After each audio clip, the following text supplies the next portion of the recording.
Jesus went to his hometown, Nazareth. On the Sabbath day, Jesus went to the synagogue like he usually did.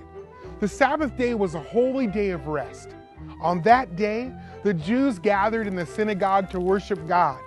The synagogue was a special building where Jews met together to pray, to worship, and to learn about the scriptures. Jesus stood up to read scripture. He unrolled the scroll of the prophet Isaiah and read, "The Spirit of the Lord is on me. He has chosen me to tell good news to the poor. He has sent me to tell the captives that they are free, to tell the blind that they can see, to free people who have been treated badly, and to announce that the Lord's favor is on us." Then Jesus rolled up the scroll. He gave it back to the attendant and sat down. Everyone who was in the synagogue stared at Jesus. Jesus said, "Today, as you listen to me reading these words, they came true."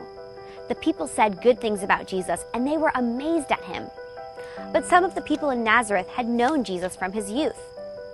"Isn't this Joseph's son?" they asked. Jesus was far from ordinary.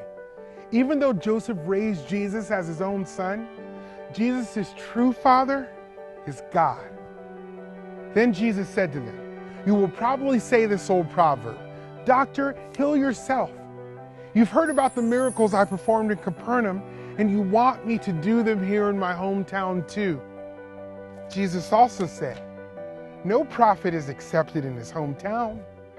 Jesus reminded the people of the prophets Elijah and Elisha. When there was a terrible famine in Israel and no rain fell there for 3.5 years, plenty of widows in the country needed help. But Elijah did not help the widows in Israel. Instead, God sent Elijah to help a widow in another land. And when Elisha was a prophet, many people in Israel had leprosy. They wanted to be healed, but Elisha did not heal them. Instead, he healed a man named Naaman. And Naaman was from Syria, a country that hated God's people. The people listening to Jesus in the synagogue became angry.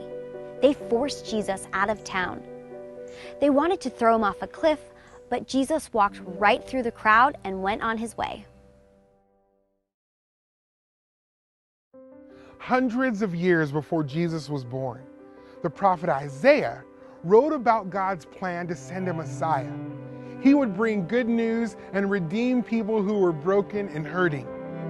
Jesus read Isaiah's words and told everyone who was listening that he is the promised Messiah.